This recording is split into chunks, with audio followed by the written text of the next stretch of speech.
Welcome, everybody, to the RnR Catcast, a fan-based podcast focusing on Montana State athletics. We're two dudes named Ryan from the state of Washington talking about our dear Montana State. We hope you enjoy.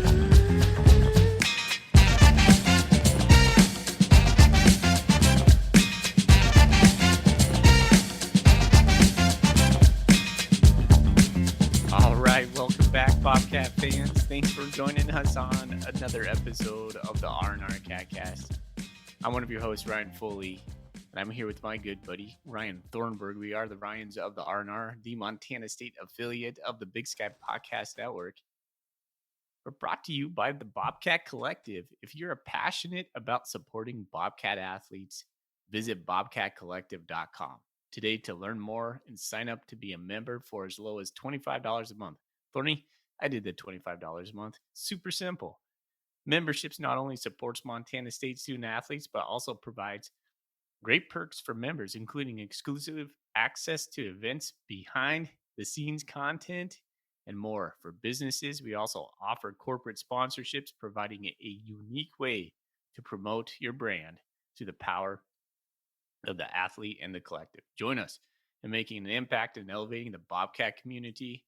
Go to bobcatcollective.com today and make sure to mention the RnR. Thorny, how you doing, buddy? I'm doing great. All right, it's February of next year. What shirt are you buying from the NIL Collective? Who you getting? Rohan. That's a fantastic answer. I don't think I have a better answer than that.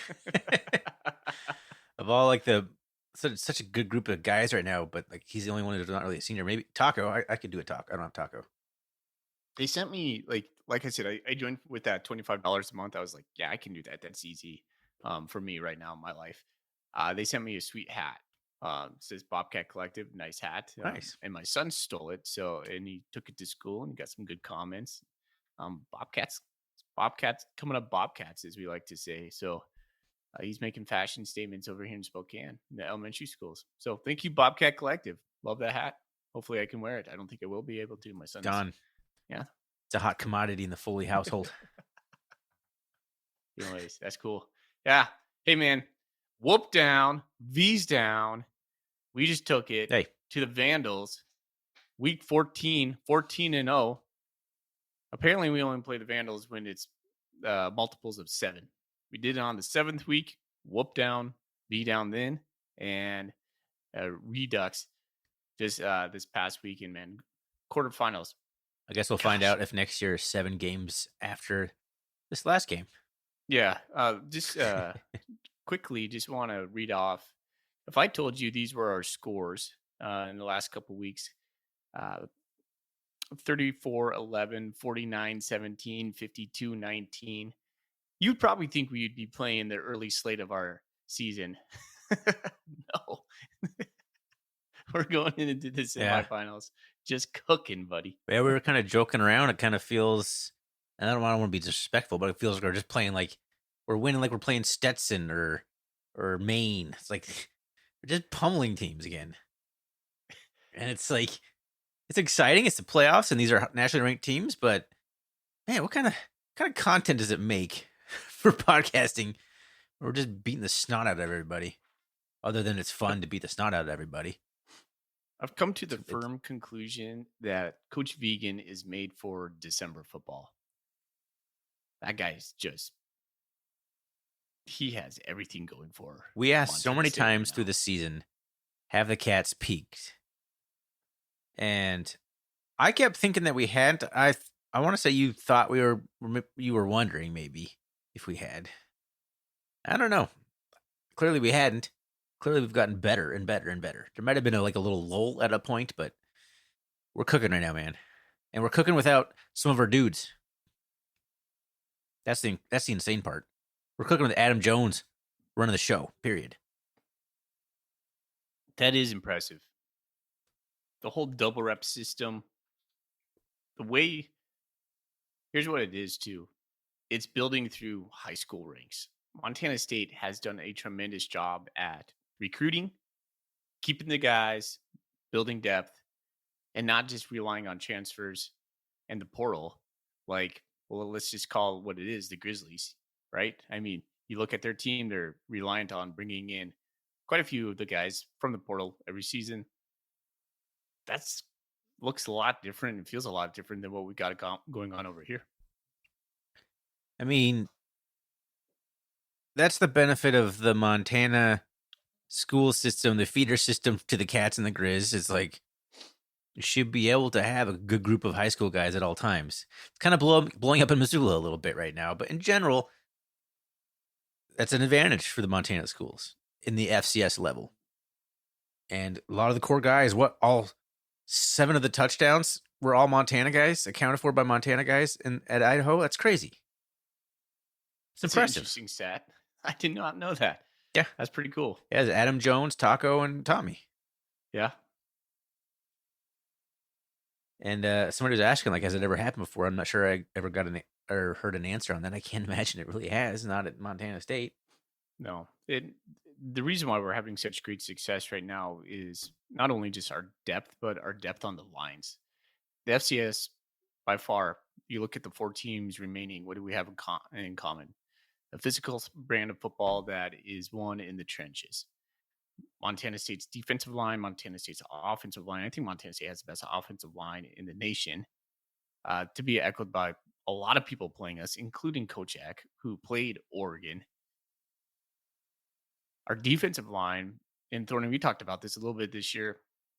We're not only deep on the floor, or we're not only like really talented on the front four, the depth behind that is almost as good. We lost a couple of our star players, right? Sebastian Valdez, Blake Schmidt goes down early on. So we might not have that top tier talent outside of like Brody Greavy. You know, you could probably put Kenneth Iden in there. But I'm talking like defensive tackles and whatnot. We just have a lot of really good dudes. Alex Eckert, Zach Black, Paul Brott. Look at the maturation of Paul Brott this year, right? Good job, Coach Howell, seeing that through from him coming in. His emergence has been key. Let's talk. I want to Yeah. talk a minute about that. Like with Schmidt going down, Brott has stepped up and been all that in a bag of chips. I'm going to bring that saying back for some inexplicable reason. All these guys we're talking about, though, were developed by Montana State. They weren't transfers in. They're not stopgaps. And not to say those guys can't help out, but this is what Montana State is doing and why we are so good right now. Is because we have built the depth through recruiting the high schools at a great level. Montana State's winning the recruiting battles in the state and probably in the Pacific Northwest. And it shows, man. It's awesome. Good job, Montana State. Good job, Vegan and staff. And I don't know who's the recruiting coordinator. We have one, right? I don't know who it is, but regardless, the whole staff is doing a great job recruiting. Used to be Daly. I'm not sure he is now that he's taken his role. Oh, it's a younger guy who went to like. Did he go to the Bears? Was there a guy who went straight to the Bears? The Bears. Why does that sound familiar? But regardless, loving it. All righty. Well, nice and it's fun to still be playing during the portal window. I think it pushes some of it down anyway. It's going to happen, right? Guys are going to put their name in the portal when the season's over, but we're not to worry about that just yet. Yeah, we'll get there. We'll get there.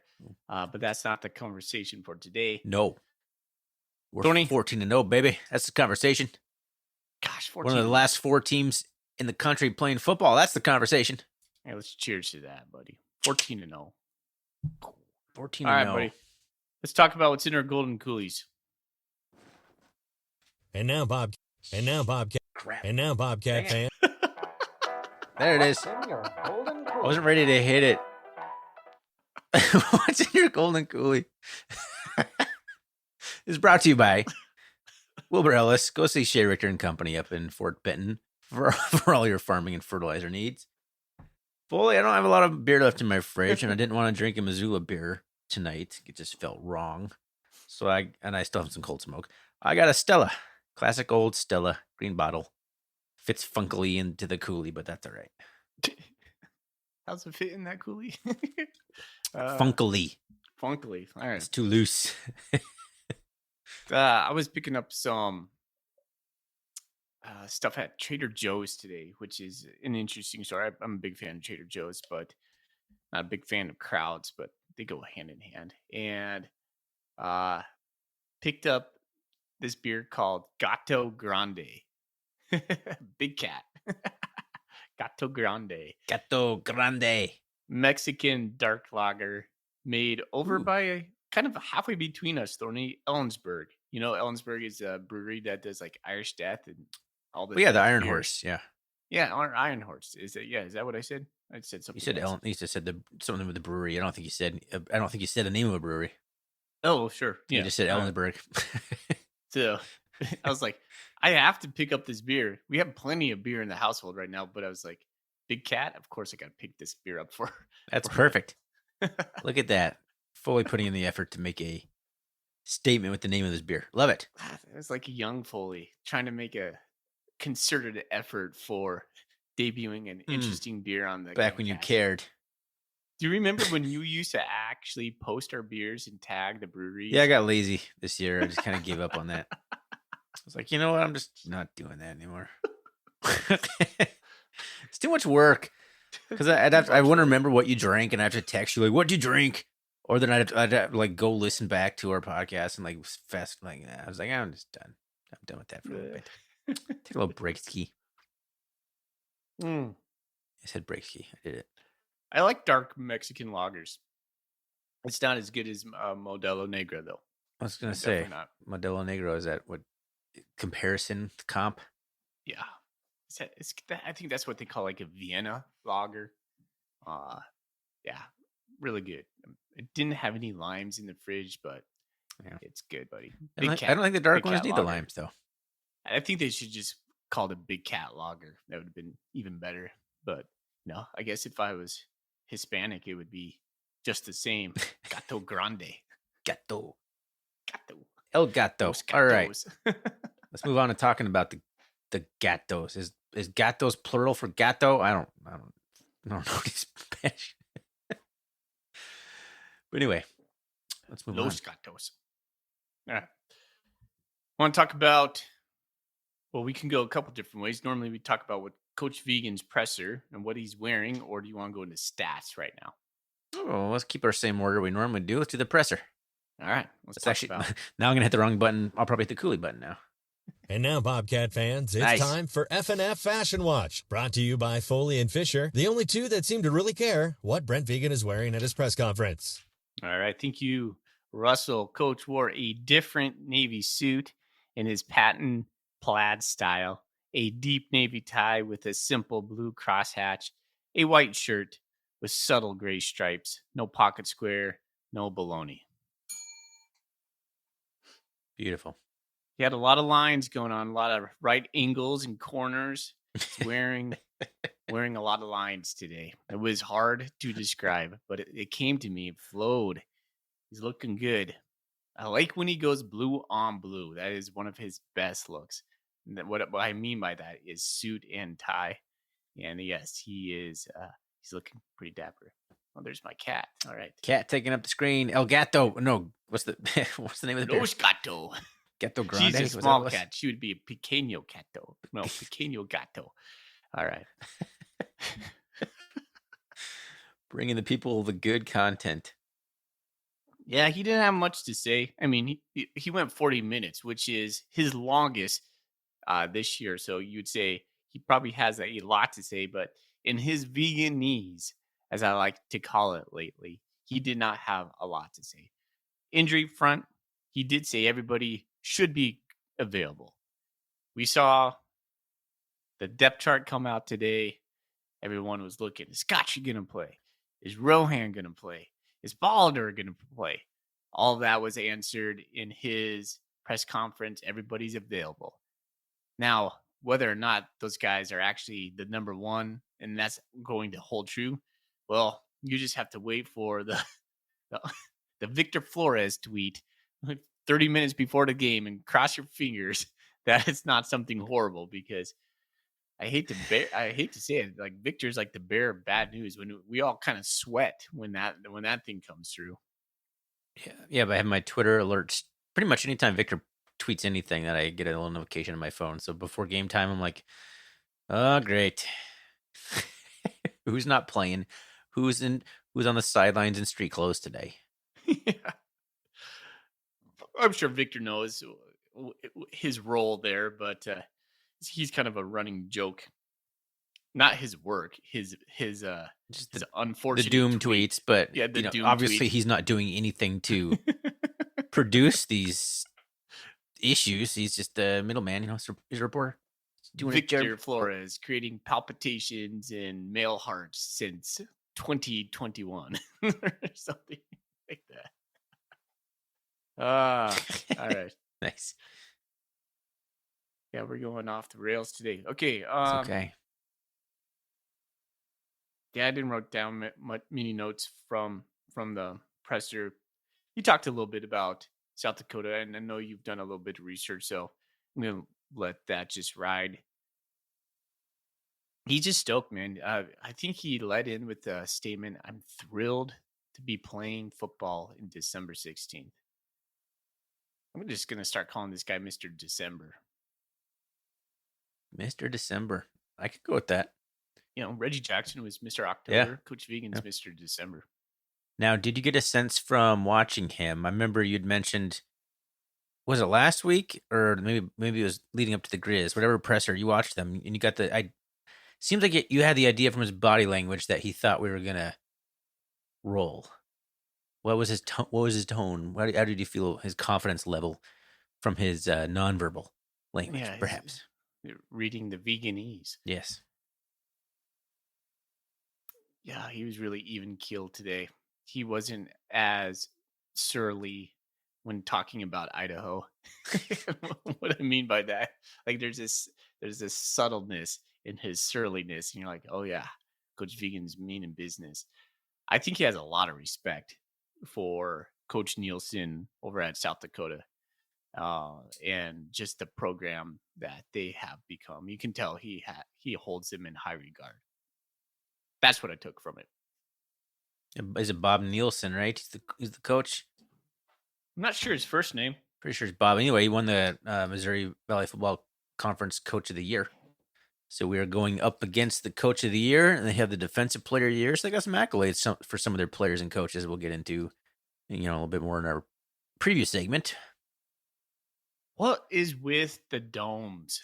Why is there so many domes over there? And all the domes are right around the same age, I kind of feel like.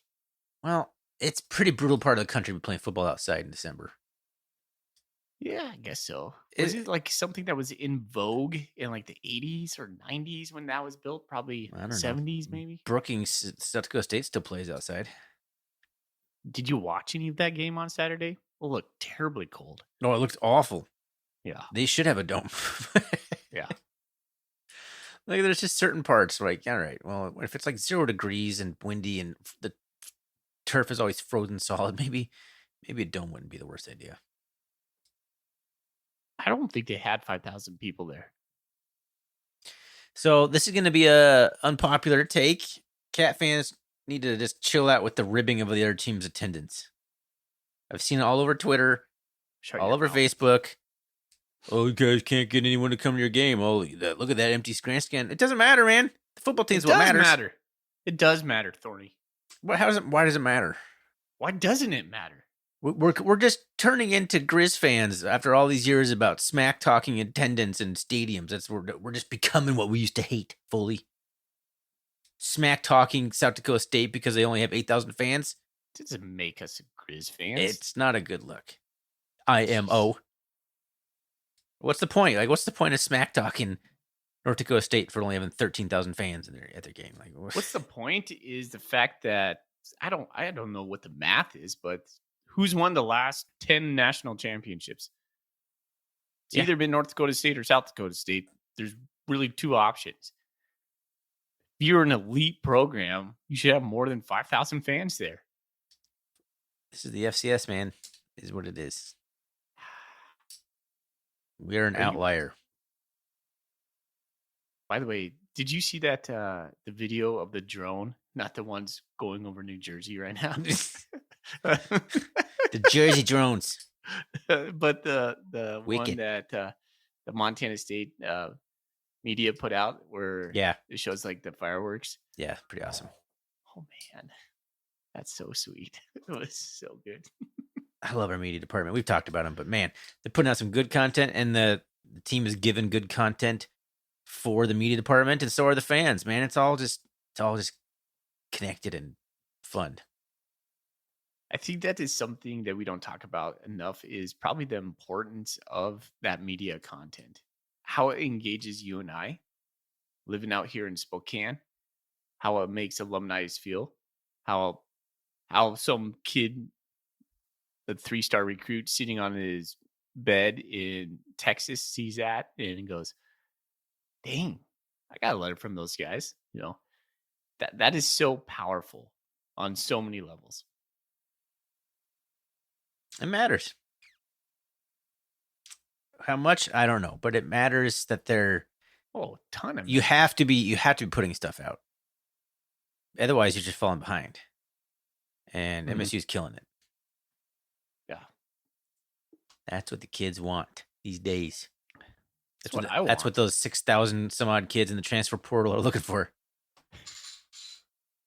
Goodness. Okay. Do you think, here's a question for you, Thorny. Do you think Montana State will announce any kind of transfer portal offers before all this is over this season? I don't think Montana State will. A player might, maybe. Do you think Montana State's, so better question, do you think Montana State is offering players right now? They should be. That's fair. It should be. Whether they are or not, I mean, you got to be recruiting 24/7, man. We got legions of fans out there reporting on Bobcat Nation, and nothing's coming up. Right. I mean, we see a ton of things like Logan Fife, but nothing we're like. Yeah. Like the exodus that's happening right now with Idaho and Coach Eck leaving and all those stud players, Jack Lane, Dwyer, Alfalfa or whatever the guy's name. Alfalfa? What's his name? I'm not like the guy from who's Alfalfa? From Little Rascals? Little Rascals, there you go. With the hair? Yeah. Foul, whatever his name. I cannot even say it. But anyways, what I'm trying to say. The Woman Haters Club? Or whatever. He-Man Woman Haters. We are going off the rails. Oh my gosh. So, yeah, I'm just going to say, like, all those guys going into the portal, you would think Montana State would be sending out some invites. Hey, come play with us. I wonder if they're sending them out and just telling guys not to announce them, maybe. Yeah, that could be true. Could be true. I can imagine they just don't want anything taken away from what's going on or any distractions or I don't know. I can think of good question. Probably 2 players we took from the portal last year. Alex Eckert and Ryan King. I mean, Rohan Jones, right? Oh, there's 3. I guess he's a grad transfer. I'm not sure if you put him in the portal or not. I don't know if he ever went in the portal. I don't know how those things work. If you're a grad transfer, you don't have to go in the portal. I don't know. I don't know. But yeah, there's 3 transfers that are pretty big impacts. No Ryan King, lesser so, but still, he's still. He went. Did he get hurt in Idaho? Not that I was aware of. Coach Fegan did say we came out pretty healthy. That's what he says. No. You and I are skeptical. Our whole text group is like, yeah, man, this sounds awesome. Everybody's going to be ready to go. Mm-hmm. And you and I are like, maybe. Just pump the brakes there, boys. I know you're texting all sorts of negative, like, no, he's not going to play. And then I'm like, I want to argue with Foley, but he's probably right. So I didn't even say anything because anyway. Zach sending me like Eeyore memes. It's like, dude, we've seen this before. I don't want to get my hopes up that Scotty Humphrey's back there and then just announced that at the last second he's not playing. I just have down in the cockles, right? I hate it. I need a healthy Scotty, a healthy Adam in the same semifinal in the same game. Just again, I would love that. Hasn't been that way since Davis? Yeah, since Davis. And then Scotty goes down during Davis. I feel we need Humphrey against the Dakotas. We need a guy that can run A gap or B gap and get Yes. yards. Adam Jones is not that guy. Not right now. Adam Jones Yeah. isn't. Garrett Kuhn's not. No, I and feel for like some Jared reason, White's better than those two guys at that, but they're not. Whatever reason, Jared White's not playing anymore. it's almost like Ontario Latin Henley has taken the place of Jared White on the depth chart. A little bit. Yeah. Just a logjam of running backs. They're all good, but only two of them can run up the gut and get you tough yards, and that's Guthrie Humphrey and Julius Davis.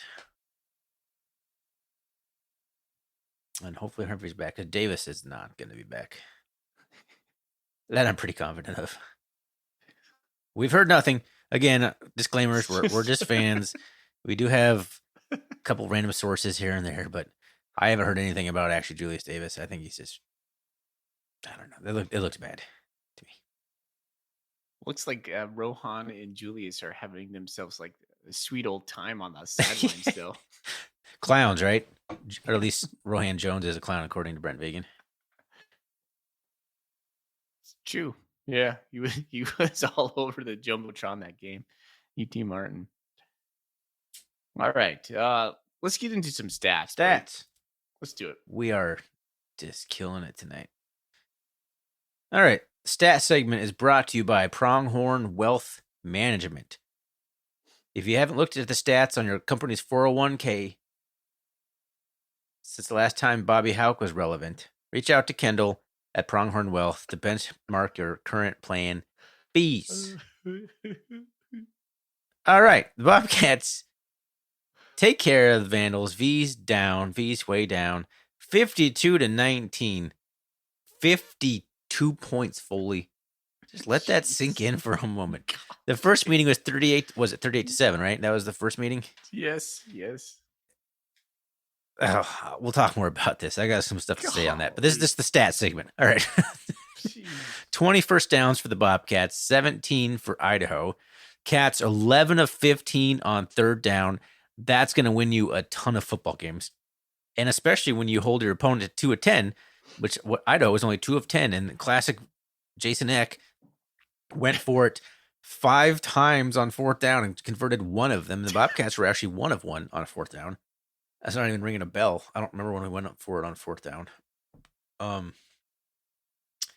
Cats end up with 457 total yards of offense, 174 through the air on 12 of 19 passing for 9.2 yards per pass with an interception, and 283 yards on the ground on 53 attempts for 5.3 yards per carry.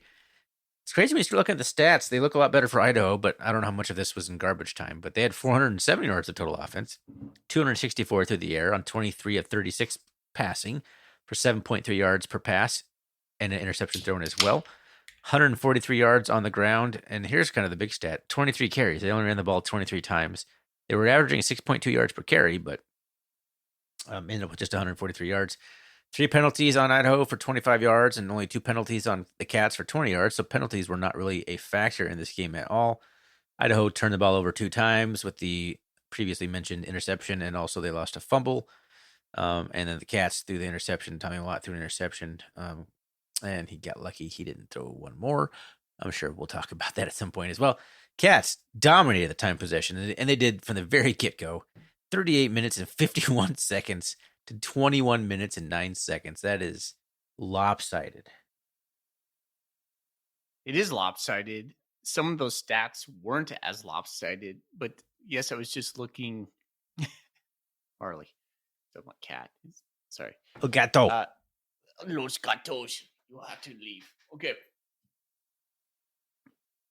Yeah, some of those stats weren't as lopsided, but I was just looking at the drive chart. Like Idaho in the fourth quarter had a 14-play, 73-yard drive, 5 minutes, 45 seconds off the clock. And then we went 3 plays thereafter, 5 yards, almost got a first down, didn't. We could have just ended the game, but then they did 9 plays, 30 yards. So yeah, they got quite a few chunk plays at the very end. So here's some more interesting stats for you, Thorny. Let's see. In the red zone, Idaho was 2 for 3. And that's pretty good for Montana State. Normally, like when the other team gets down in the red zone, they've had some pretty good success against us. We were first 7 for 7, so that's better. They did not sack Tommy Mellott, and we had 3 sacks for 17 yards. They had 2 field goals, 2 for 2. We were 1 for 1, a 46-yarder. Go Miles.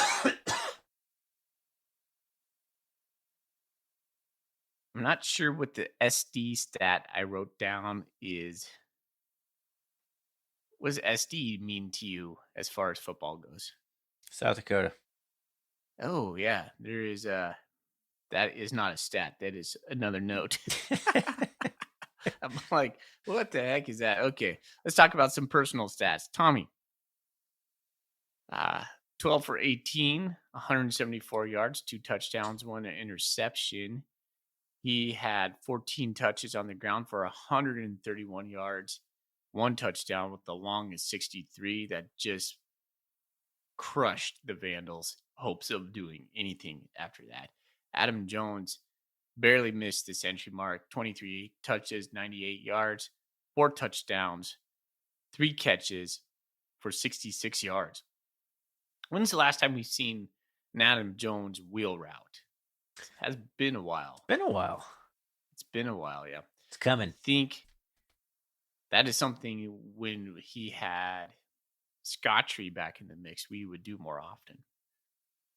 Interesting thought. Colson Kuhn, 10 carries for 44 yards. Lanata, Junior Alexander, 2 catches for 37 yards. Ty McCullough, Ty, 1 catch, 25 yards. Taco. Do you want to talk about Ty? You want to? I know you want to say it because I'm going to say it too. That drop is brutal, man. Yeah, catch this tiki ball. That's twice. Playing Idaho, by the way, when he's missed that wide open pass. Not in the first Idaho game, it was a crossing route, and Tommy put it right in his exactly where he put it in the last game. Couldn't have been in a better place. That could have been an easier catch to make. That one he dropped, and he kind of disappeared after that too. Like, I'm not sure. We went to him right afterwards, and he let a ball sail right through his fingers. Yeah, he dropped another one, and on a 4th down or 3rd down conversion. Yeah, no, I remember. So, anyway, we're not here to rag on Ty McCullough, but come on, buddy. Kind of just a little bit, buddy. Just a little bit. It turned out fine, but you can't be making those drops in a big time game. You got to be the man in big time positions, and that could have that was a play that would have just put a dagger in him too. He's going to come back and have a revenge game. I hope so, man. He's that kind of guy. I love him. So, let's see here. Taco, 3 catches, 15 yards with a touchdown. Rylan Schlepp, he had 1 touchdown, 3 yards. Was featured on the ESPN Got Mossed segment. That was our first touchdown, by the way. Jason McMillan led the team. In tackles, 3 solo, 4 total. He had a half of a tackle for a loss. Hunter Charbonneau had 1 solo, 3 total, 1.5 sacks. Kenneth Iden, there you go. Who Kenny. thought would? Yeah, Hunter Charbonneau, 1.5 sacks. That's depth there. You wouldn't think we'd be talking about Hunter Charbonneau. Kenny Iden, 1 solo, 2 total, 1 sack. Neil Daly, 2 total, 1 tackle for a loss. Logan Fredrickson, there you go. There's another name for you. Half of a sack. Miles Hanstead, 1 field goal, 46 yards. 7 for 7 on his extra points. That guy's just nails lately. Good job, Miles. Brendan Hall had 9 kickoffs for 551 yards with 6 touchbacks.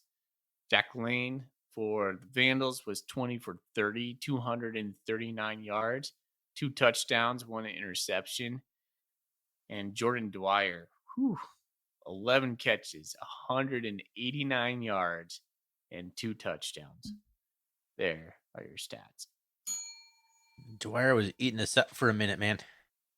I was wondering if Montana just conceded Dwyer. Like, you're one guy, we'll let you beat us. Or try to beat us with 1 guy. Well, frankly, Idaho could have kept doing it. But no, they couldn't. they tried and they couldn't. I mean, he had 200 yards. They only have 19 points. They didn't, man.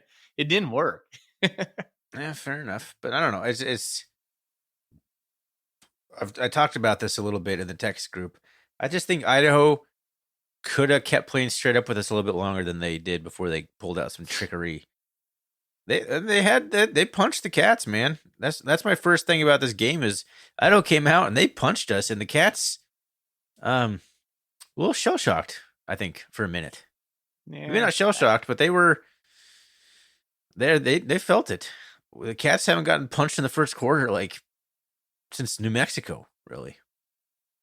Cats were never down in this game. It was 7-7. And then 10-10.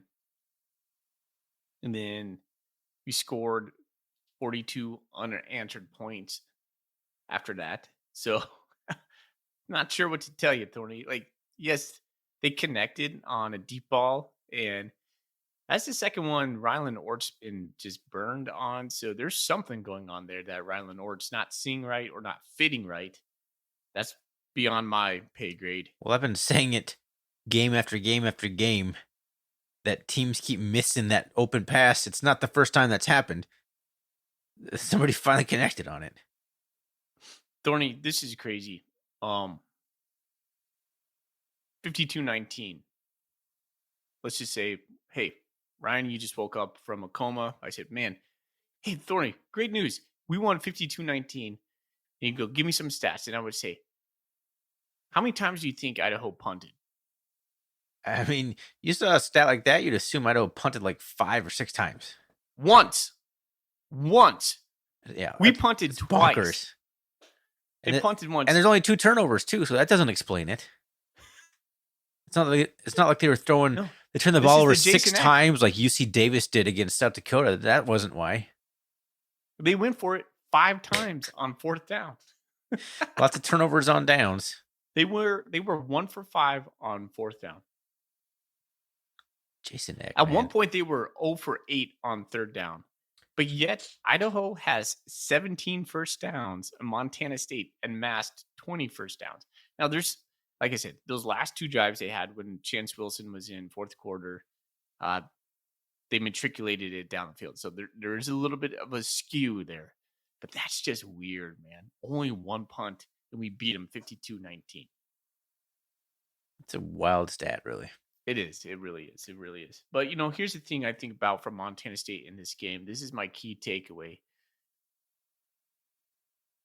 Championship level teams make teams pay when you make mistakes. Montana State is pouncing on mistakes right now and capitalizing on them. And to me, that's a sign of a championship team. Did Idaho score one of their touchdowns immediately after the interception? Like a 1-play touchdown? Yeah. That's pouncing on an opportunity. Yep. Yeah, it's crazy that the Cats doubled up Idaho's punts. We punted twice. They punted once. So weird. It's the weirdest thing I saw. It's a weird stat, man. And when I saw it, I was looking at Montana State's website, and I was like, that's got to be wrong. Then I went back to ESPN, and I was reading their drive-by-drive, and I was like, no crap. I can't believe that. That is the weirdest stat. They outscored us in the 4th quarter. So you and Zach would have been wrong because last week I was raising the, how many times does Jason Eck go for it on 4th down? 2.5, 3.5 over. Yeah. You guys were stopping at 4.5. It was 5. It was 5 times. You mentioned the post-game pressure. He's like, we wanted to steal 2 possessions. I have a question for you, Foley. I know that you are kind of you've texted some things over the years indicating that you kind of like Jason Eck's aggressiveness. Curious right now, what did you think of Jason Eck in that one? All this did is make me think like, man, I'm glad Jason Eck's not our head coach. Okay. If Jason Eck is on one side of the paradigm or whatever that is over there, paradigm is not the right word. Rob Ash is on the other side. They're diametrically opposed. I was like, you're not going to say Brent Vigen, are you? Because that's not true. Rob Ash, though, I'll agree with. Yeah. I hated Rob Ash's approach to aggressiveness in football. I do not agree with how he managed that game. The timing of the onside kick, like you said, play it straight up. We're tied 10-10.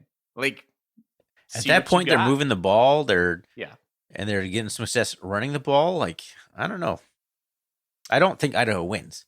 So don't get me confused on this. Don't get me crossed up. But they could have played us straight up a lot longer than they did. I think that was a little premature. Maybe, I don't know. Maybe save that for when you're down or even up a score. Something crazy. This is what we're doing. This is what we have to talk about because we keep having these blowout scores and we're trying to find points to talk. And now we're trying to talk about when Idaho could have made some hay on us. And we're talking about the teams that we smoke. Like, well, maybe if they did this, it would have been more competitive. Like, that's where we are. Let's talk about something fun then. Adam Jones, man.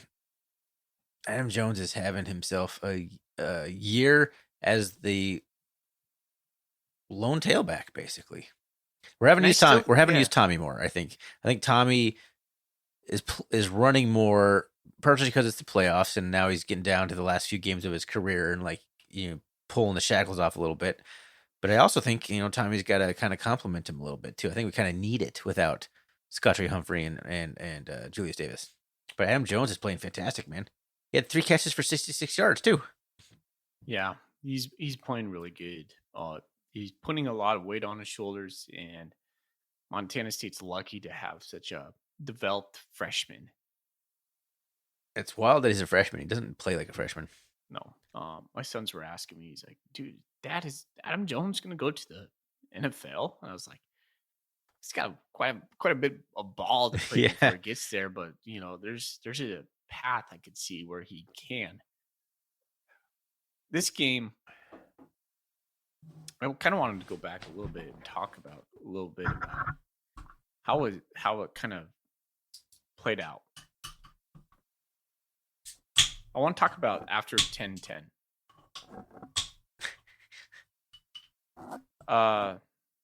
Montana State drives 8 plays, 38 yards, because that's when we just mentioned it. Coach Eck does his onside kick that only went like 3 yards. That was one of the worst onside kicks I've ever seen. Montana State, of course, takes advantage of it and scores. We're like, okay. To me, watching the game, I was like, okay, this is when we're going to start pulling away. And that's exactly what happened. It was almost kind of like you said, we got punched a little bit in the mouth. And we're like, okay, we're jostling back and forth. And then you're like, oh, you're going to do that? Just mistake number 1, done. And it was over. In a blink of an eye, we score right away. We kick it off. What happens after that? They have a fumble because they run a tunnel screen. The guy runs into number 75. That's right. That was the next thing that happened. The butt fumble. People are calling it the FCS or the Big Sky butt fumble. Brody Grebe recovers it, and we score again. And it's a 14-point swing in the blink of an eye. 14-point swing in what? Then what happens after that? We force it. We force the punt. The only punt they have. That's because it was like 3rd and 11 or something, right? It was like, yeah. We forced the only punt they have. They did not go for it on 4th down. They went for 4th down. At one point, it was like 4th and 17, and they went for it. Oh my gosh, Jason Eck. Some of the stuff he pulls is like, are you freaking kidding me? Anyways, what happens after that? Tommy Malott takes it 63 yards on a zone read play and just breaks their spirit. I was like, okay, 2 minute. We had like 30 seconds left or something right? That Tommy talks about. He goes, we need a 2-minute offense. And I told Livia, I was like, before the drive goes, I go, if we somehow score here, it's over. And we do. He goes down to the 2-yard line. Adam Jones punches it in. Adam Jones' 4 touchdowns were all like, I think maybe if you count them up, under like 20 yards. He just had like 2-yard runs, 4-yard runs here and there to get into the end zone. And then what happens after break? We punt the ball off. The first or second pass, John Johnson intercepts it. So in a matter of like 10 minutes of game time, we scored 28 unanswered points and just take their soul just like that. Man, when John Johnson had the interception, I'm like, this game's over. I mean, I was feeling that kind of way in the second quarter, but that was like, all right, they're not coming back from this. No, and then at that point, they're forced to go for it on every 4th down. Like, why wouldn't you? No. Like, your season's over if you don't. Like, you have to try to score on every offensive play you have. They did line up for another punt. Yeah. The guy tripped. And he probably had the first down. There was like really no one near him, which is like, shame on you, Bobcats. You should have been prepared for a fake punt in that scenario, and there was no one around him. It was lucky the guy fell to the ground. No. Not that it would have changed the outcome of the game whatsoever, but you like to see, like, there should have been good coverage on that. Like, these are the things you got to nitpick a little bit if you want to be a championship caliber team. Just because it's a blowout doesn't mean you can't get, lazy on these kind of things. Oh, no.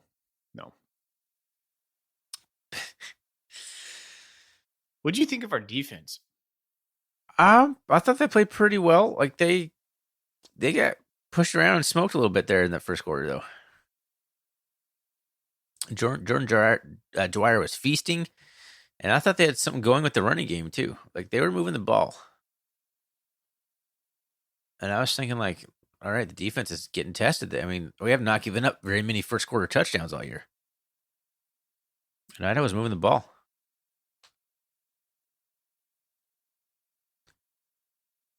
Do you think we weren't sending enough pressure early on? Yeah, I think we're just kind of... Yeah, we weren't sending a lot of pressure. I don't think. Yeah, it's like when we know it's a passing down, we can send more blitz packages. It's easier for us to just pin our ears back, like they say. We were trying to get home with 4.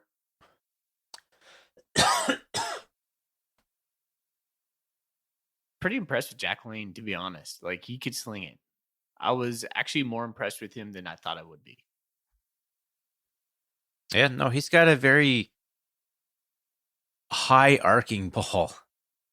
He puts a lot of air under that football, but he puts it exactly. It just drops down where it's supposed to drop. Yeah. Okay. I was looking at this. I was like, how was I feeling in that first quarter? Because Idaho drove the ball down. They had an 8-play, 52-yard drive, but they ended up getting stuffed. So that's an example of the Bobcat defense all year, making plays when they need to. Mm-hmm. Idaho was moving the ball right down the field, and then all of a sudden they get 3rd and 1, and then a 4th and 1. So we stuffed them 2 times. Yeah, from a 1 yard, and one of those kind of looked like it was a first down on TV. I think it was the 3rd down. I was like, oh, but in the red zone, it's a good stop. Yeah, that was on the 18-yard line. So Idaho could have kicked a field goal and gone down 3-7. They don't, and then the Cats come back, and then they throw an interception. Tommy throws an interception on the next drive, and that's the 1-play, 55-yard wide open touchdown pass, and all of a sudden it's 7-7. Mm-hmm. And then that's when Idaho goes 6 plays, 60 yards on the next drive, and ends in a field goal. So they're at this point, they were, Idaho was moving the ball. They got 52 yards on their first drive, 55 yards on their second drive, and then 60 yards on their third drive, and that ended with 10 points. But then, so after that, this is where it gets kind of funny. Then they have the onside kick that's botched, and then their next drives go fumble, punt, halftime. They took a knee for 1 play, interception, turnover on downs, touchdown, field goal, turnover on downs. So that's what I'm saying. Like, they were moving the ball. If you want to add it up, they had 130, 140 yards of total offense on their first 3 drives. And then they do the onside kick, and then it just kind of falls apart. They could have played straight up longer. They had some juice. I think that kind of demoralized them a little bit.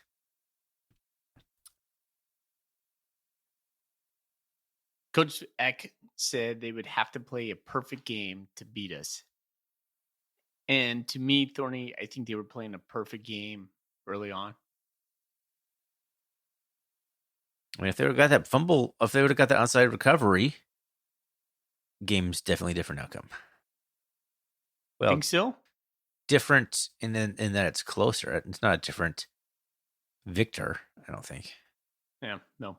And now looking back on this and seeing what I've seen from Idaho, I don't think there's any way. No. Cats don't win that game. I think the Cats were going to do their little avalanche at some point. Idaho just kind of helped us. But I don't think South Dakota is going to do any of that kind of stuff. They're not going to help us avalanche them. Idaho or South Dakota's a whole different animal, and they're not going to make the same mistakes.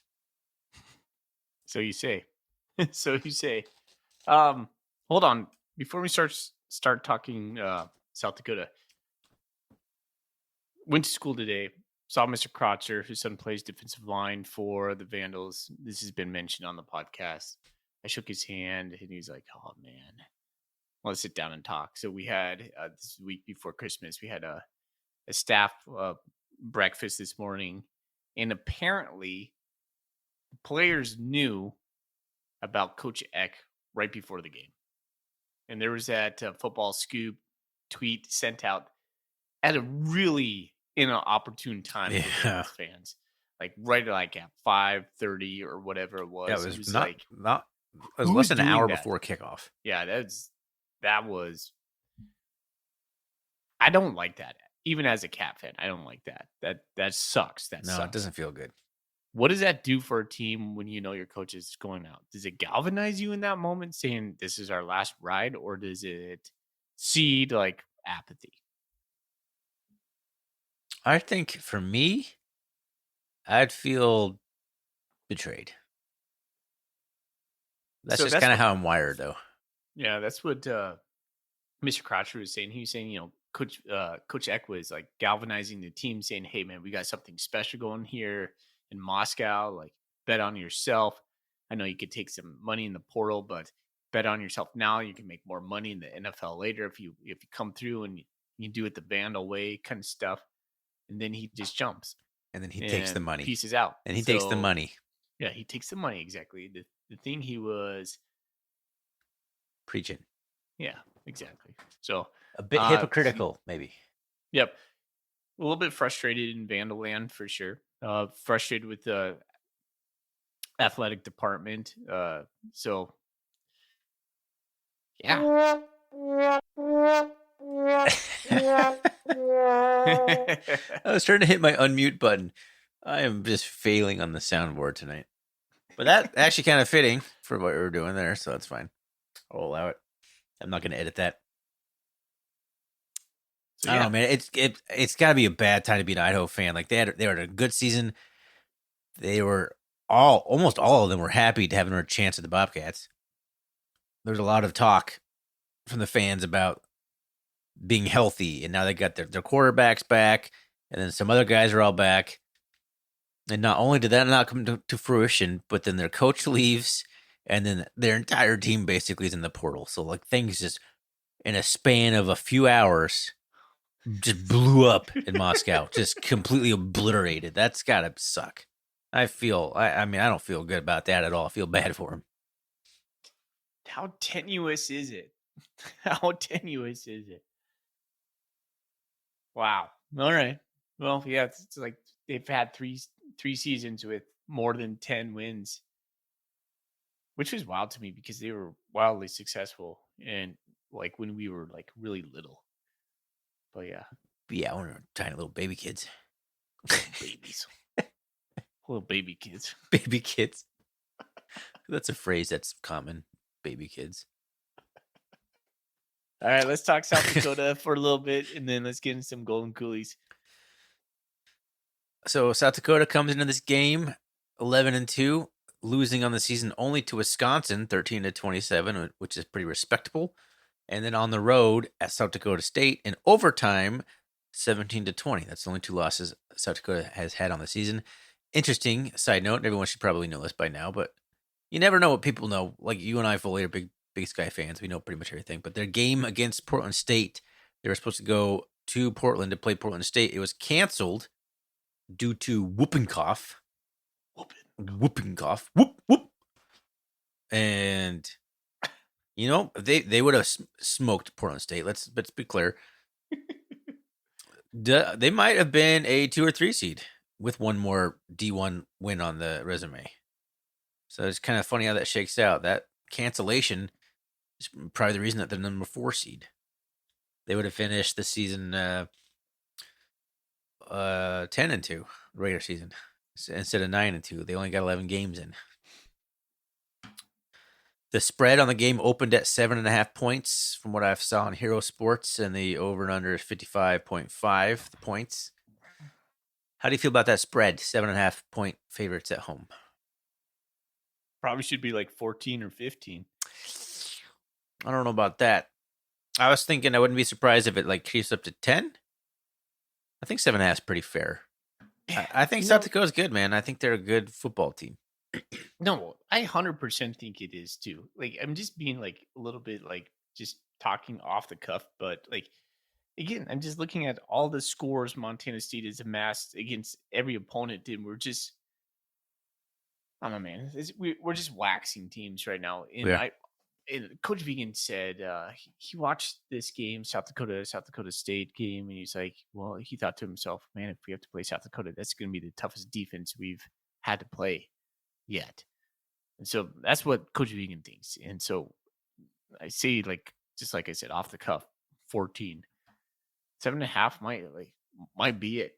Montana State playing a full 4-quarter game against a team that's close. We haven't seen that. No. We've had a comeback win against the Lobos in the eon ago, it feels like. A little bit of a 4-quarter game against UC Davis, but what's it going to feel like? It's a little bit different how that transpired, though. If we're going into the 4th quarter with a 7-point lead, how's that going to feel? Because we haven't been in that position. No, we haven't, which is crazy. It is really weird. Like, not even in a slip-up, like, against a good team. Like, we've just been comfortably winning football games, unless it was, like, the UC Davis game where it was a really weird series of events that allowed Davis to even get back into that game, or the Lobos, which is the first game of the season, and 2 fumble touchdowns for the Lobos against the Cats. Here's where I think, like, something where maybe having a bigger point spread, like maybe betting the over on the 7.5 would be something I would be inclined to do. Is we're in Bobcat Stadium, man. It makes a difference. I think at this point right now, Bobcat Stadium is worth, what would you say? I mean, I feel like it's worth at least 10. Yeah, okay. Like conservatively a touchdown. Yeah, easily a touchdown. I think Montana State's offense is the best offense left in the pool right now, the 4 teams that are left. I think the best defense is South Dakota State's defense. These guys are really good against the run. South Dakota, the Yotes are really against the run. They have the MVP of the Missouri Valley Conference on the defensive line, last name Grace. You're not going to try that first name? I don't even know what it was. I looked at it one time. I was like, yeah, I don't know what that is. MI-QUISC McQueese? There it is. 19 tackles for a loss, 10 sacks. He's a big kid, man. 6'4", 255. Yeah, it's a couple games I was watching. They're not trying to send a ton. They're going to try to play base or drop even more. So yeah, a couple times I saw them playing a 3-man front. Well, I think they run a 3-4, right? Is that kind of what they're? I think they use Grace a little bit like a buck. Yeah. If you want to go familiar from Bobcat defenses of the past, I think he's a little bit like a buck. They have him listed as a RLB on the depth chart. He's not listed as a D lineman. He's like listed as a linebacker. Dude, I mean, if you've been hiding under a rock, you probably haven't heard this stat, but they have 9 takeaways in the last game. UC Davis had Miles Hastings threw 5 interceptions, and they were still in this game somehow. Right? It wasn't a blowout. In fact, it was 28-21. Davis scored to bring it into a 1-score game. It was the weird, and they turned the ball over 3 times themselves. Their quarterback Bauman had 2 interceptions himself. That was a weird game. And both those were in the red zone, right? Yeah. South Dakota should have smoked UC Davis, but they kept. That was a game of like, who wants to lose? Yeah. One of those weird games, like nobody wants to win. They just kept turning the ball over back and forth. That was a weird game to watch. And so go full circle back to the point spread. I guess what I'm trying to say is when it comes down to a full 4 quarters of play, a sold out stadium, which it is. I got texted to that today. It's hard to pick against the Bobcats. Really. On ESPN, like I feel like the fans know this. Yeah. Like they know it's national television. It's going to be primetime game. I do want to talk a little bit about go for it. What I kind of think a little bit. We're talking about their defense. I'll kind of continue on that a little bit though. They're good tacklers. I was watching their game against UC Davis. They're a really good tackling team. They got their big physical defense, and they got another all-conference guy that's 6'4", 275 is a defensive lineman, Nick Gase. I'm not sure if I'm saying his name right. And the other first team the guy they have is Dennis Shorter, their safety, 5'10", 195. He's got 12 pass breakups on the year, and he's second on the team in total tackles. I think he's got like 57 or something, if I remember. I didn't write it down. I mean, they're a pretty typical looking Missouri Valley defense. They're geared to stop the run. They are the number 16 national. These are all national rankings. Number 16 total defense, number 10 rushing defense. But their passing defense is 46th, and their passing efficiency defense is 49th, and their third down conversion defense is 69th. And I don't have the stats in front of me. I'm pretty sure the Cats' third down conversion on offense is like top 3, if not number 1. They're converting like over 50% of their third downs. I feel like this is a game where if the Cats can win on first down and get into 2nd and 5 or 2nd and 6 even, it's going to be a long day for the Coyotes. Because we're not going to turn the ball over 6 times. I will bet a significant amount of money we won't turn the ball over 6 times. Like the mortgage on my house, like the title of my house, I'll bet on that. So this becomes a weird game in my brain because I'm not sure what we do. Do we play like UT Martin where we're going to ask Tommy to pass for 300 yards, or is Scotty coming back and we can have a dynamic run game? Or can we have a 1-2 punch with Adam Jones? I'm not sure. I feel like it's going to be a little bit UT Martin-esque with a little bit less passing. I think Davis is stout and they're big, and I'm not sure they're fast. I could be wrong, but I think it could be a situation where we're trying to get to the edges more often. This could be a good Adam Jones game. And It could be a Tommy game in terms of Tommy takes it outside too, and more sweeps to McCullough. Get McCullough involved more in the running game a little bit in this one. Give him like 2 or 3, carries coming around. I think that's going to be the kind of the key. I think if we try and run straight into the teeth of the defense, especially with Humphrey, if he doesn't play, if he's not a go, that could be hard.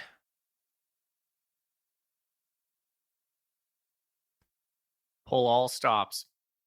Just go for it.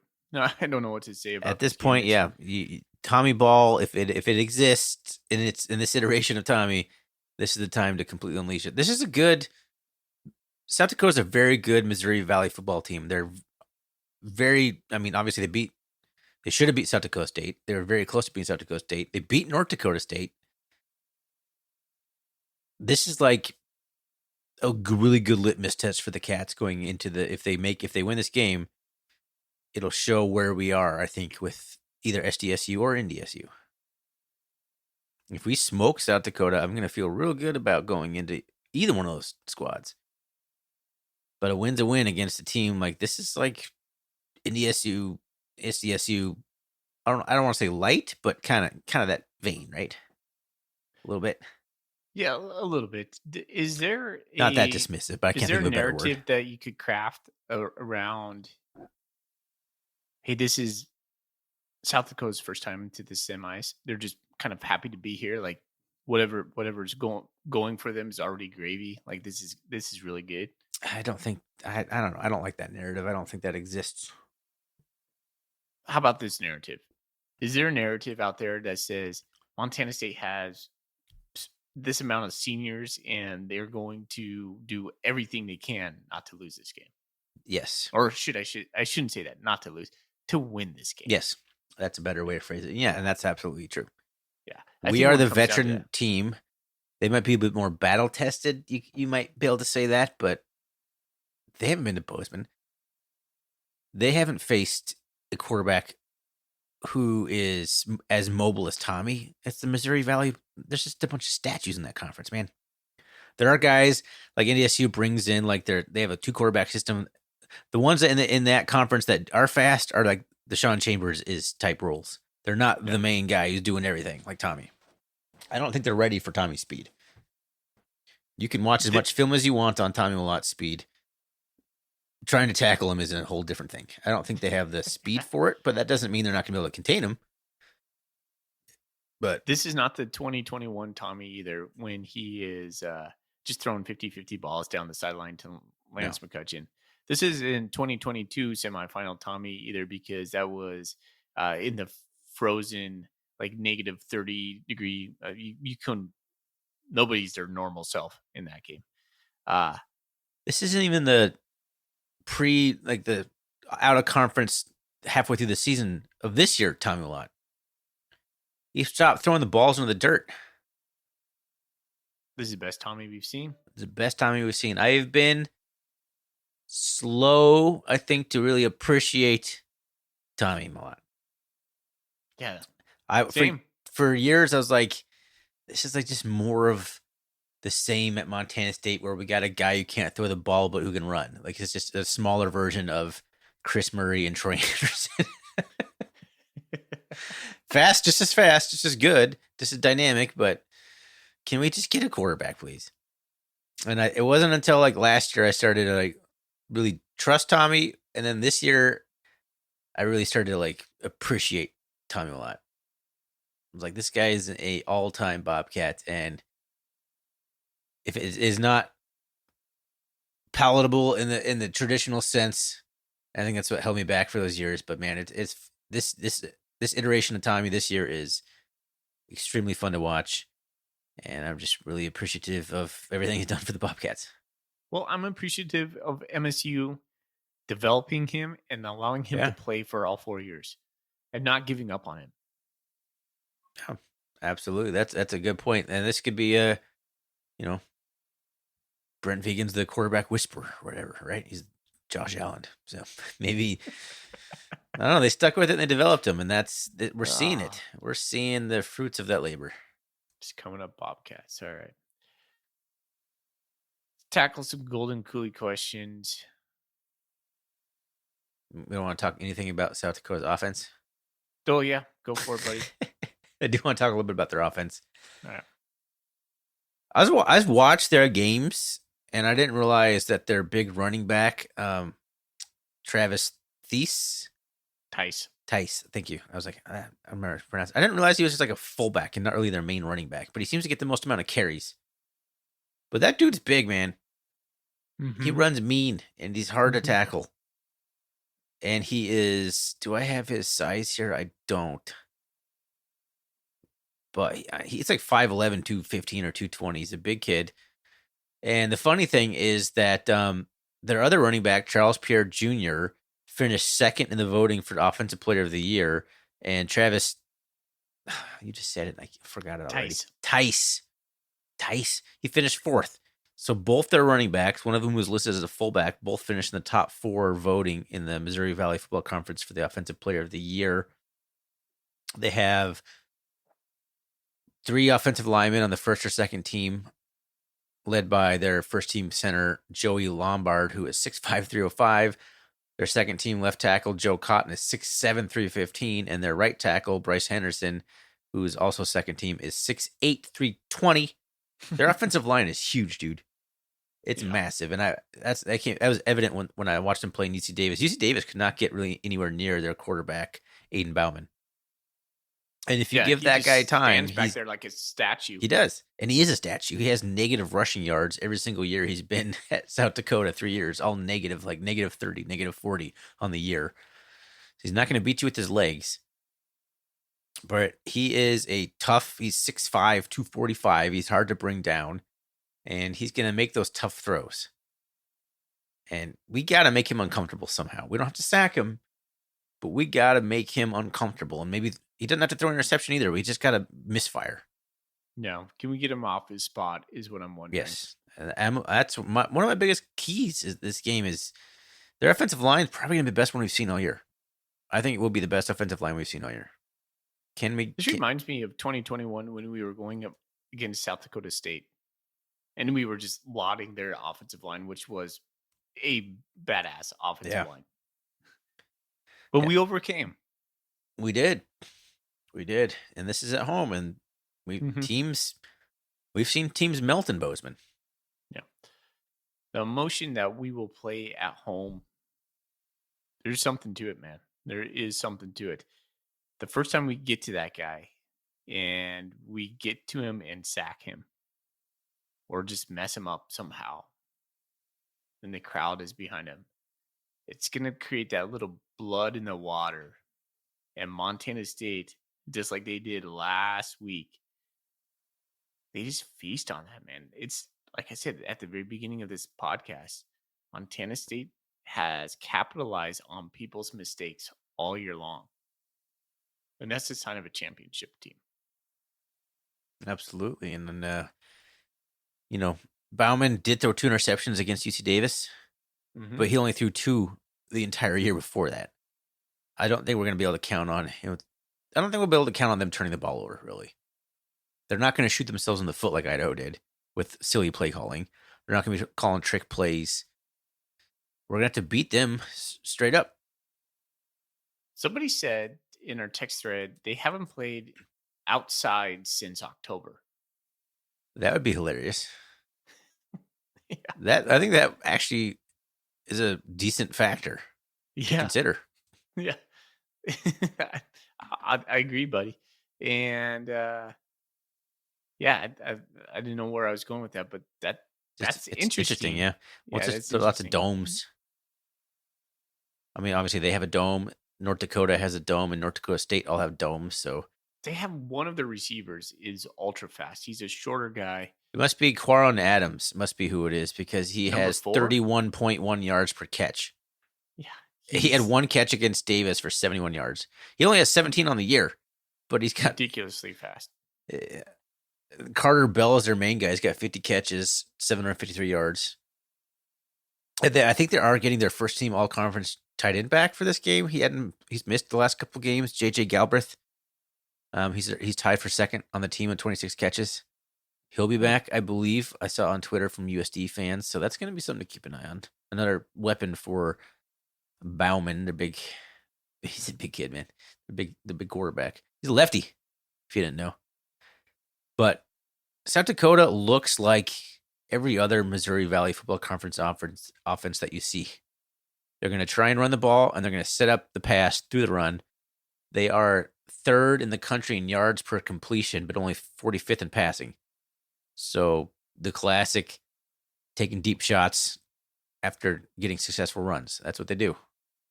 That's exactly what South Dakota State does.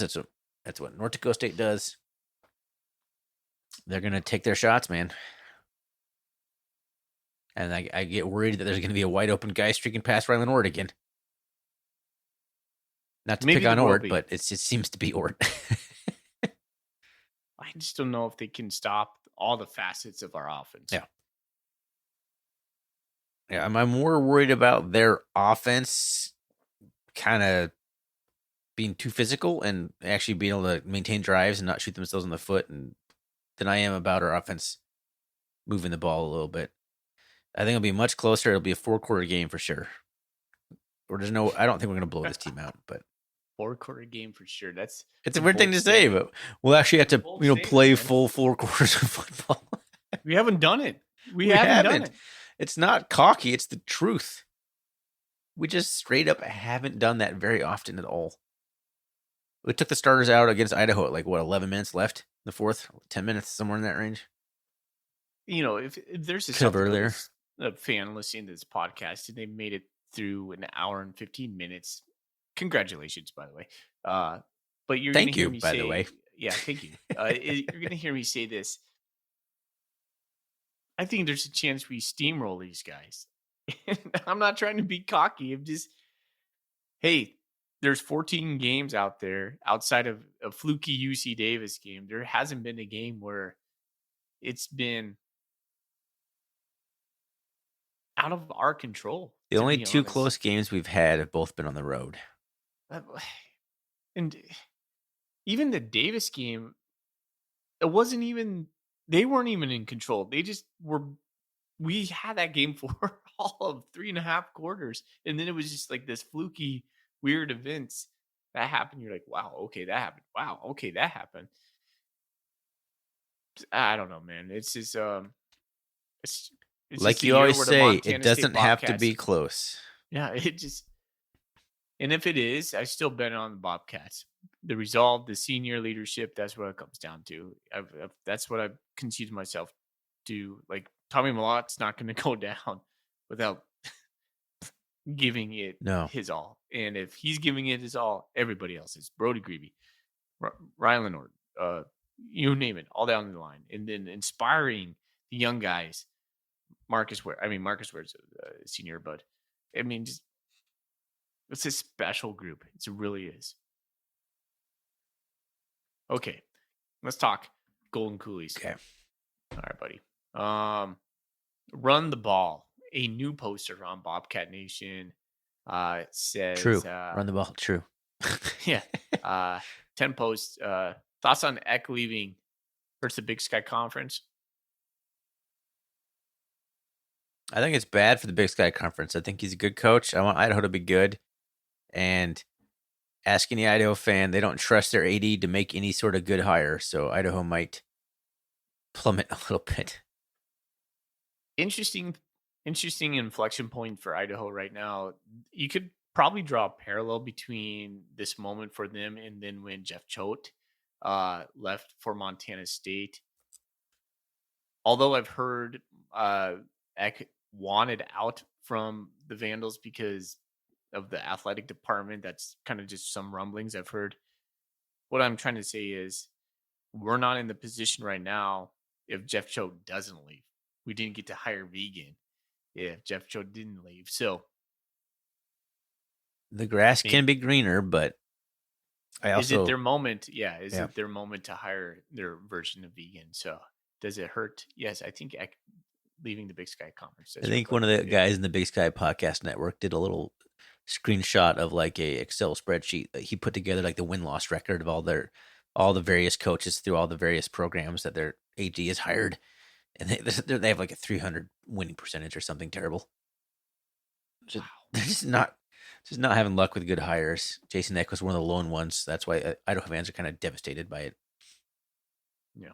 The lone win of the hire of, I think, Terry Golick is the AD, if I'm remembering correctly, but it's bad. I think it's bad to lose him for the conference, if that's the question. I don't remember what the question was. Yeah, room for the... Ooh, a cat just jumped up on you. Okay. Gato. I just see a tail on your screen. Just... Buy or sell, Tommy passes for 225. Ooh, that's a good one. That's a close one. I'm probably going to sell that. I'm going to buy. I'd like to think that with the defense kind of susceptible to the pass, that he could. I don't know. Maybe. Yeah. Tell me if Rohan Jones is back or not. It's a good point. That's a really good one. That's a really good one. All right. Red Clouder. Another new poster. Post number 14. Appreciate you guys. They create accounts just to talk to us. That's very... That is really means cool. a lot. Right here in the heart, in the cockles. All right. Multiple staged question from Red. He says, would you rather have the 2021 Troy Anderson playing on the 2024 Bobcats, or would you rather have the 2024 Tommy Malott playing on the 2021 Bobcats? That's a fantastic question. I think I would have rather had the 2024 Tommy on the 2021 squad. Yeah, I'm with you on that one. Because 2024 Tommy above anything else stays healthy. Yeah. And that alone helps that 2021 squad. Because you got that. Oh, man, I forgot. Tommy was doing fine in that national championship game. Ugh. Yeah. Buy or sell. This is all from Red Clouder. Buy or sell. The Bobcats pass for more yards than the University of South Dakota. Oh, that's a good question, too. I'm selling. So you think they're passing for more than 225? Yeah. I'm going to buy it. I'm saying the Bobcats pass for more yards. Whoa. That's big time. I like it. All right. Bold move. Okay. Buy or sell, he says. The Bobcats rush for fewer yards than South Dakota. Oh, man. I'm tempted to buy that. I am tempted to buy that. I think South Dakota's going to be able to run the ball a little bit on the Cats. Yeah, I do. No, this is wait a second. This is rushing. I know it's rush for fewer yards. I know. I'm selling. I Bobcats are going to rush for more. Than, so if you're saying the Cats are going to throw for 225, what do you think the Cats are going to rush for? I don't know, but the Bobcats have not been out rushed this year.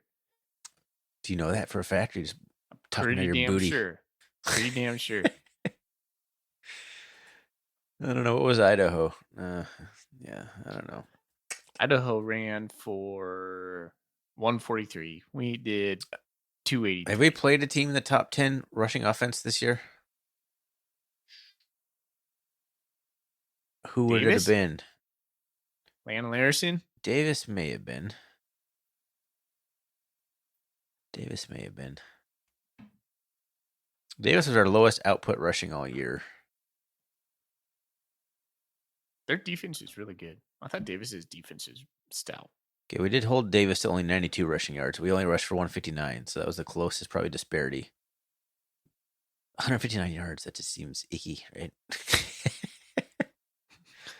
No, I'll sell it. I guess the Cats should outrush him, but okay. If we're thinking Tommy's going to throw the ball more, definitely have a lower. I think we'll have a lower rushing output than we're used to. Okay, but I think it'll still be higher. Who's more important? This is Red's last question. Who's more important to return from injury this week, Scotchery or Rohan? Scotchery. I really want Rohan back, but I want a running back who can run between the tackles into the teeth, do the zone read, inside zone stuff that we love to do. Yeah. Plus, it can't just be Adam Jones. He's gonna wear down, I feel. Yeah. He's got to make it one more game, and then we got a couple weeks off. Yeah, I'd probably say Scotchery. I mean, they kind of are the similar poison to what we want to do. Like if we have Rohan back, we could open up the pass game. If we have Scotchery back, we can open up the run game. I think that for Tyler Walker and company, this is going to be kind of a feel out game. It's cool that we can go both ways. Yeah. Like, hey, Tommy's proven that we can have a 300 pass game. I feel like Tyler Walker has done a really good job of game planning each game individually for the opponent. Yeah, he's done a phenomenal job. He's done a great job. He's really come into his own. We were kind of I feel like at the beginning of the year, you could kind of tell he was kind of feeling his way out a little bit, but he's on it, man. He's on it now. All right. Yeah, I think that's all we got. And if we want to pass the ball more against South Dakota, whose potential weakness is pass defense. I mean, you kind of want Rohan for that. So, but I still say Scotchy. That's all I got on Bobcat Nation. I didn't put anything on Twitter, so I got nothing. All right. So, yeah. Red Clouder, man. 14 posts. We're going to give it to you, bro. Yeah. Good questions, man. Yeah. Like it. Send us your email or contact us on Bobcat Nation. We'll get you a golden coolie. All right, buddy. Do you have any left to mail? Yeah. Got like 5. I could relinquish one. You are just hoarding those last 5. Yeah, I know. All right. Anything else we want to say about Idaho, South Dakota, the season to date? The Gato beer. It's crazy time in the Big Sky. I mean, just quick mention, Michael Vick being mentioned for the Sac State job is wild. Apparently that was all just fluff and just out of nowhere, but and then being reported hilarious. That Sac State has $50 million in NIL seems wildly inaccurate. Yeah, Montana Parlay retweeted like, "Is the $50 million NIL in the room with you now?" It's skeptical to say the least. Yeah.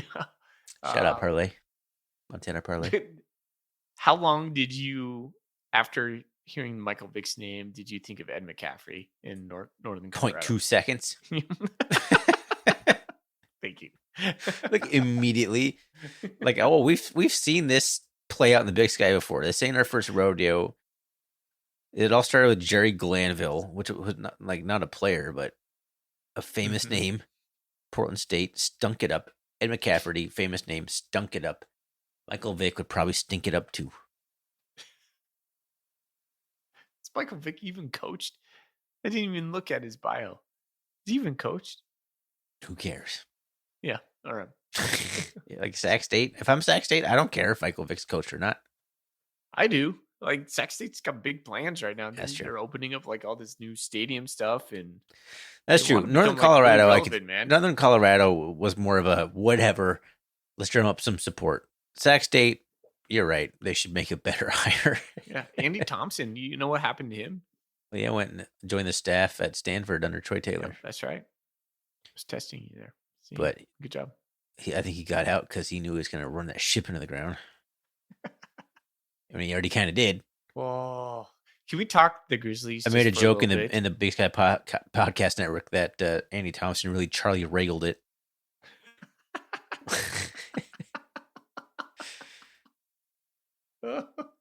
Oh man, it's like an hour 30 into this. This is long for us. An hour 30 in, and there's a Charlie Regal mention.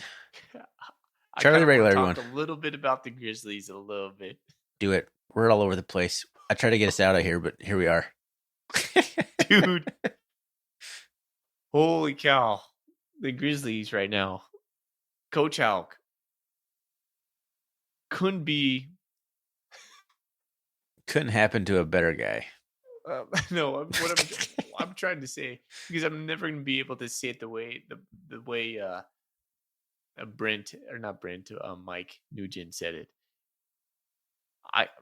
In the current iteration of college football, what you need for a head coach, I could not think of a person so opposed to the current needs of a program than Bobby Howell. Diametrically opposed to their needs right now. Hey, think about this, Thorny. Come back to the Montana State side. Coach Vigen today, one of the things he actually did say in his presser was he addressed the portal. He goes, we've been way more proactive this year, having these conversations with our players about the portal, and it's put us in such a better position for these different reasons he laid out. He goes, we weren't having those conversations last year, and it kind of hurt us, he said. What kind of conversations did he mention? Like, what are they talking about? I don't know. Just like from what I was kind of like picking up, he was kind of taking a pathway of like, what's best for all the players? Like, what's it look like for your future at Montana State? What could it look like for your future outside of Montana State? Like having these open conversations with the players. I don't think Bobby Hauck is even doing that. Like from everything we've heard, it's like, You don't want to be a Grizzly? It's a privilege to be a Grizzly. You There's don't a even door. want to be there. There's a door. Yeah, don't let it hit you on the rear end on the way out. In those two different attitudes of it's a privilege and the way Montana State is taking it, I don't know, man. It's just I think the Grizzlies are in a tough spot right now with Coach Howell. I mean, we'll see what he can do next year. I think it's a very important year for Bobby Hauck next year. Yeah. If he can get it back on track, if he can, they had a lot of guys transfer out. They didn't sign that many high school guys. They're going to be very reliant on transfers going into next year. They have 8 home games. I mean, yeah, they're going to have a good season, I guess, just based on their wimpy schedule. 8 home games against like really nobody. They play Idaho again, but Idaho is going to be a shell of itself. They play us at in the Cat Grays, but I don't know, man. It's just I'm so thankful for where Montana State is right now versus kind of the coaching purgatory that they seem to be handcuffed over there. Yeah, they're kind of like Idaho in terms of the transfers, except they still have their head coach. And they really need to make a move on the coach. Like what Montana needs to do is move on from Coach Howell, but they won't. And it's just this weird, like I said, coaching purgatory that they're in. So I say he can stay there as long as he wants, forever. Yeah, go Coach Howell. Yeah, yay, coach. Go lose 5 games and get another contract. First round exit, buddy. Second round exit. Yeah. All right, buddy, let's get out of here. That was a doozy. I'm excited for Saturday, man. It's going to be a fun Catterday for Cat fans in Bozeman. I hope everyone's going out to the game. We're jealous. We got to go to the UT Martin game. That was a blast. We're not going to be able to go again. Maybe we'll see everyone in Frisco? Question mark. Thanks, everyone, for listening all season long. Again, we really appreciate it. Thanks to everyone for putting in the Golden Coolie questions, submitting those questions. They're really fun to answer, and we appreciate each and every one. Sorry if we don't get to everyone. It's not always intentional. Sometimes we don't have a producer, all right? We forget things. It happens. You can always find us on Twitter, RnRCatcast. You can find us on the web, RnRCatcast.com. You can always find us on Bobcat Nation under our recurring Golden Coolie thread, our Catcast thread. Fully. Let's get out of here, man. Go Cats. Go Cats. Go Cat.